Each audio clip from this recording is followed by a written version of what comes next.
So I checked my order. Francine Williamson, date of birth 1/1 of 62, 62 years old, no known drug allergies, place and dwelling Foley catheter as needed for urinary retention or obstruction. So, and our tech has came and reported to us that Miss Francine has not peed for 8 hours and she's complaining of a lot of discomfort. So then I'm going to head into the room. Hi Francine, my name's David. I'm going to be your nurse today. Tech came and told me that you haven't peed in a while and that they did a bladder scan on you and that you have greater than 500 in your bladder. So I've got an order here to do a Foley catheter. So we're going to get started with that here in just a minute. I'm going to clean my hands. I'm going to verify your name and date of birth. So Francine Williamson, 1/1 of 62. All right. So let me go ahead and get some gloves on here, Francine. And then I'm going to do a little bit of assessment.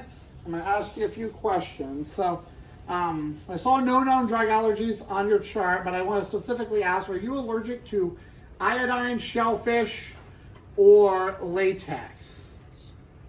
No? Okay. So iodine is, we have two solutions in our tray. One is CHG, one is iodine. Iodine is what we clean with as long as they're not allergic to iodine or shellfish, which is where iodine comes from. So that's why we ask about shellfish specifically.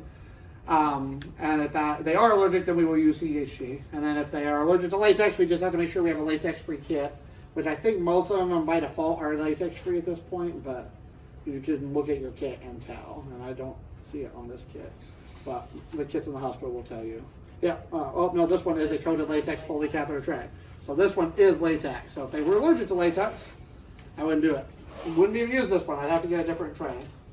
So always check your tray.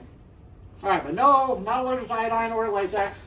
So I know that I am good to go with that. All right, so Francine, we're gonna just get you up here to a comfortable height for me.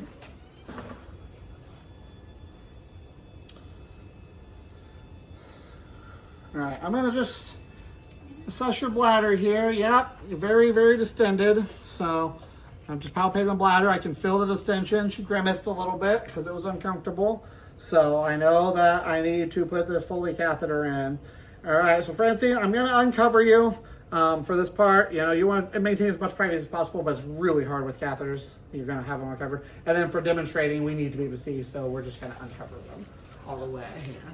So, in our kits, we don't have the stuff to do peri-care, but a lot of the kits come with like peri wipes in them in addition to the other cleaning solution. So you would use the peri wipes at that step, but we don't have it, so we would just use our washcloths and we're gonna just perform peri-care. Just have to verbalize I'm doing peri-care prior to catheterization. So I'm doing peri-care, I'm assessing everything. I'm looking for any like in skin issues, lesions, anything like that. Everything looks okay. All right, Francine, we're gonna get this catheter in for you. Try to get that urine out and get you feeling better. So I'm going to remove my soil gloves. I'm going to wash my hands. Trash can's on the other side of the bed. Thanks.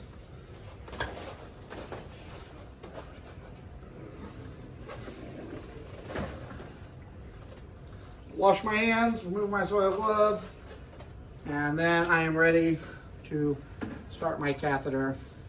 Get the patient in the right position and get my kit ready. So our kit, when it's fresh, will have a spot we open away from us first, because we want to try to not reach over the kit in the end.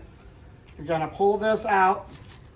There's actually two of these in your kit. You don't need both of them, so you can use either one. And we're just going to set this under the patient. So go ahead and lift your butt up for me, Francine.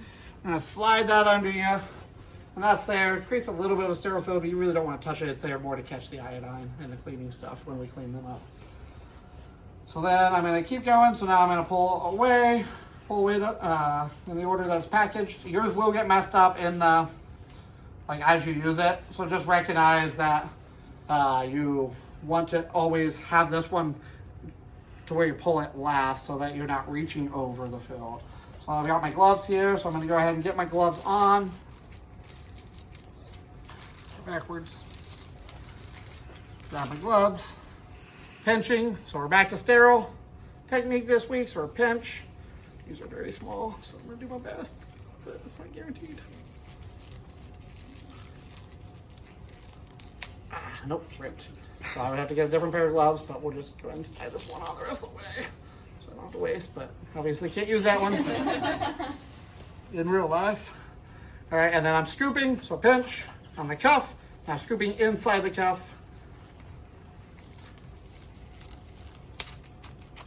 There we go, I got that one on. Sounded like it ripped, but it didn't. All right, so now both hands are sterile, but just like with our tracheostomy section, at some point, one hand becomes clean, one hand becomes sterile. So if you're right-handed, you want to stay on this side of the bed. If you're left-handed, you'll want to be on the other side of the bed. So now, we're uncovering our last part. You're going to see this little thing here. Always follow your institutional policy. Now these go right into the trash. But follow your institutional policy. I've tried to use these. They're supposed to do like this. Supposed to sit on there and create like a nice little cover. It keeps you a little sterile barrier. Problem is, they move and they get in your way, and it's actually way worse. So these go right in the trash. That's where they belong. But on tests and in your institutional policy, you're going to cover it, lay it across that, and expose just the private parts like that. So now that I've done that, I have my this kit's different than the one you have. So you're going to have cotton balls and you're going to have iodine solution. This kit has iodine swabs. These are way better because then you just have your 3 swabs because you're going to do 3 swipes of cleaning. But yours will have the cotton balls, so you just put the iodine on it and then you use the little pinchers in your kit to clean them. But when you, in practice, most of them have these swabs now. They're actually just way better because you just rip it open and you just grab 1 swab at a time. So I've got iodine swabs. I've got my surgical lubricant, which I would open and coat right here, but we'll just verbalize that step. We'll verbalize putting the iodine on because we can't actually use that stuff because it'll get everywhere. And then we would put our surgical lubricant here, but that's where we'll just put our mannequin lubricant. We'll spray that in. So that part we have to just suspend disbelief on and act like we're doing the sterile steps. So have my mannequin lubricant right there. And then this is the syringe of saline that inflates the balloon. So like I said, once you start cathing the patient, you will have 1 clean hand and 1 sterile hand. This is a very difficult task to do one-handed, so you want to attach this before you start cathing the patient. So I'm gonna just unsheath here. I'm just gonna take this and I'm gonna put it on there like that and I'm gonna leave it. And then I'm gonna unsheath the rest of that and not let it fall like that. I luckily landed still on my sterile field, but as you can see, it's got a minor zone, so be very careful unsheathing it. Because it's like our suctioning, it just likes to go everywhere. And we don't want it to touch outside the sterile field because that would contaminate it. I'm just gonna drop that right there because I can't really get to my trash can without contaminating, so I'm not gonna risk it. So then the tip of this is just gonna be right in there. Now you have a couple options here. You can work just off the table like this, but I'll tell you with catheters, if the patient is able to lay there and spread their legs and follow commands, I just set the tray right between their legs. Just much easier. But if they're demented and confused or agitated and moving a lot, you have to work off the table. So we'll say that my patient was fine. So I'm gonna go ahead and set all of this right here. And then you can do that during your checkoffs because it is easier. So I've got that in the lubrication. It's all ready to go. You want to put the bag as close to the patient as possible because as you're trying to advance the catheter, if you've got too much tension pulling back, it's very hard to get it to push forward. So you want the bag close to the patient. A lot of the kits in the hospital are all a single tray. Ours is just a double tray. But we just keep that in the lubricant in the tray. We've got our bag there. Now we're ready for the next step in the process, and that is cleaning the patient. So we're going to use our left hand, our clean hand, and we're going to expose the labia. This is a plastic mannequin, so there's not really much to do here, but recognize that on a human being, once you do this, this hand lives here. It does not come off because if you let go, everything closes up and your glove is covered in all kinds of stuff. So your glove lives here. So we're exposing, we're seeing, oh, yep, I can see the urethra. All right, so now I'm ready to clean. So I'm gonna grab my cotton ball. I'm gonna do 1 swipe down the right side, drop it. Fresh cotton ball, 1 swipe down the left side, drop it, fresh cotton ball, 1 swipe down the center, drop it. So then once we've done all that, All right, Francine, I'm gonna start inserting this catheter. You might feel a little pressure, a little discomfort. Do we have the mannequin lubricant? Yeah, can you just spray a little bit right there? There we go. So like I said, this part can have suspend disbelief because we can't use the actual lubricant, but your lubricant would be here and it would just be sitting in it. So then we're gonna grab this, get that little bit of a slack out of it so that it's not trying to pull back on us, and then we're gonna advance. All right, here we go, Francine. Ready? 1, 2, 3. So going in, there we go. Advance, advance. So 2 to 3 inches is like where you should start seeing urine, but on the mannequins, you have to go in further just to be able to inflate your balloon. So we'll just go to like 5, 6 inches here. All right, I see my urine, and we'll tell you, as the instructors will say, you're starting to see urine. So once I see urine, I'm gonna advance 1 more inch, and then I'm going to inflate my balloon. So push here, inflate. And like I said, if you don't advance far enough, your balloon will actually try to like bulge out right here. It won't inflate inside. So that's when you'll know that you need to advance a little further. So inflating the balloon to secure it in place.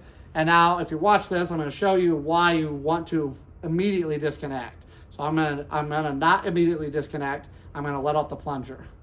So it will backfill on its own, and then it will fall right back out. So you're going to push it in, and then keeping the pressure on the plunger, you're going to disconnect your syringe. Then we're going to do a gentle tug, and then you should feel resistance. You don't want to pull hard, because you don't want to yank it out, but you want to make sure it kind of hits the end of the bladder, and then just let it set back in. So then there's that. We've got our urine. You should have a stat lock. This is kind of an old stat lock. It's kind of destroyed, but it's a little spot on their leg and be on their thigh to keep it secure. And you want to keep it to where it's not kinked up, and you're going to stat lock and secure it. The device this will fit right in and it'll snap down on it. So that secures it to their leg. And we're going to take the bag. After we secure it to their leg, we're going to come down here to the end of the bed. Like I said, ours don't have the actual hooks on them that the hospital will. But there is a little bitty like metal hook at the end of the bed that we hang our bag on. So you want the hooks on the bed at the hospital would be lower, so it would be hanging down like this, and that's what you want. You want it below the level of the bladder to ensure best drainage. You just hook it here. You don't want to hook it to the railing, because if somebody comes in and drops that railing and it's hooked to that, yanking it on out. So then the other thing that is happening right now that you want to avoid, but we can't really avoid it because of the length of the bed, but our patient would be up higher, is you see how I'm looping? You don't want dependent loops. Dependent loops cause urinary stasis. So you want a straight shot from the patient to the bag, but just recognize that we would do that in here, but it's not gonna be perfect on our beds because of our half and half patient that we have. Because the mannequins themselves, the static mannequins, are harder to cast because their legs only come so far, so that's why we use these torsos. But it definitely creates a unique situation here. So no dependent loops, got my bag. If I needed a urine sample, again, facility policy, but like when I worked at Community Howard, we could get a sample out of the bag as long as it was a fresh bag, and we always got a sample when we put in a Foley. Every single time when we sent it down, because if a patient already has a UTI and they're not symptomatic, and then in a week they develop symptoms, and we never got a sample in the beginning, it looks like we called Takati. We get dinged for it. Whereas if we send that sample and it shows a UTI right when we put the catheter in, we are no longer responsible for that UTI. So following facility policy, I don't think Parkview does that, but hospitals will do that, and that's why. So then we get our sample, we secure it, we clean up like the iodine, all the surgery lube and all that stuff, clean them up, get them covered back up, and then we would be done with the first part. So we'll say we did all that. And so now we have permission to take the catheter out. So we will come in, introduce ourselves. I'm Francine, I'm back to take the catheter out.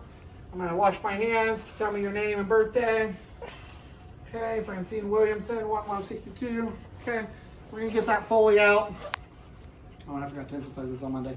So when you go to remove the Foley, you want to empty the Foley bag before you remove it. That way, when you're done, you can throw it all right into the trash can, but you can't throw it in the trash can if there's 600 mils of urine in it.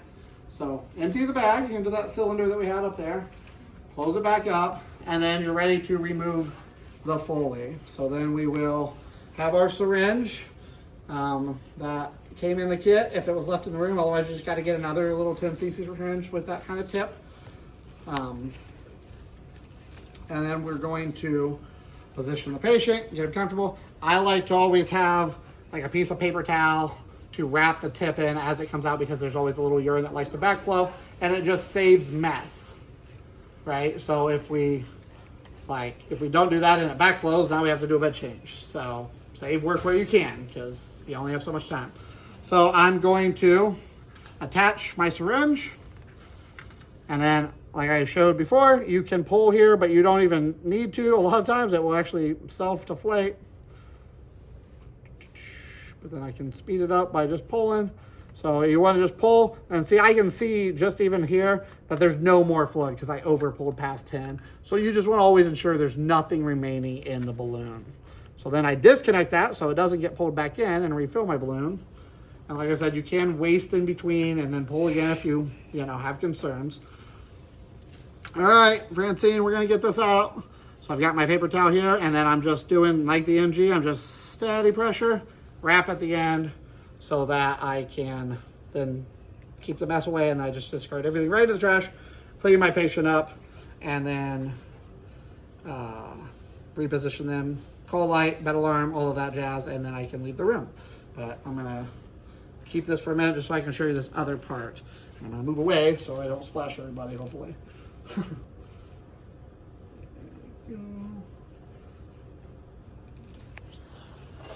That is the balloon that is securing the Foley in place. So that is what is inside the patient. So when they self-remove their own catheter, yeah, it causes a lot of trauma. If they're on blood thinners, it's quite the mess. When you put in the next catheter, because they probably still need one, now there's going to be a lot of bleeding. We might have to irrigate. So thinking about things like that. So that is what that looks like when it's not in the patient. You're going to lift upright and